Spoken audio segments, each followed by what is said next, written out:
চলতি অর্থবছরের তুলনায় আগামী অর্থবছরে রাজস্ব আয় প্রায় দ্বিগুণ করার লক্ষ্য নির্ধারণ করেছে এনবিআর চেয়ারম্যান আব্দুর রহমান খান জানিয়েছেন, এই লক্ষ্য অর্জনে কর ব্যবস্থায় বড় ধরনের সংস্কার আসছে।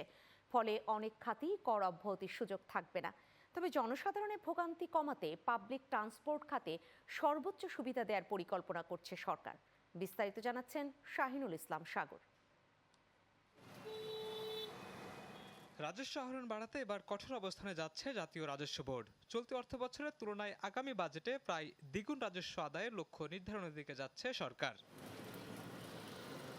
রাজধানীর আগারগাঁওয়ে রাজস্ব ভবনে অনুষ্ঠিত প্রাক বাজেট আলোচনায় এনবিআর চেয়ারম্যান আব্দুর রহমান খান বলেন, এতে বড় রাজস্ব লক্ষ্যমাত্রা অর্জনে কর অব্যাহতি কমানো ছাড়া বিকল্প নেই।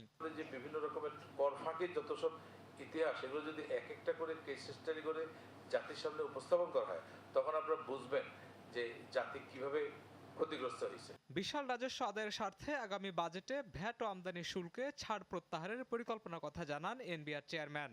আমরা যাদের কাছ থেকে টাকা পয়সা নিয়ে দেশ চালাই, তারা বলছে এটা না করলে তোমার এনাফ রেভিনিউ আসবে না, তুমি আমার টাকা শোধ দিতে পারবে না। একদম পরিষ্কার কথা। But we are fighting with them. আমরা বিকল্প চিন্তা ভাবনা করছি কিভাবে কি করা যায়, বাট এখানে একটু অ্যাডজাস্টমেন্ট হবে আর। তবে গণপরিবহন খাতে সর্বোচ্চ ছাড় দেবে সরকার।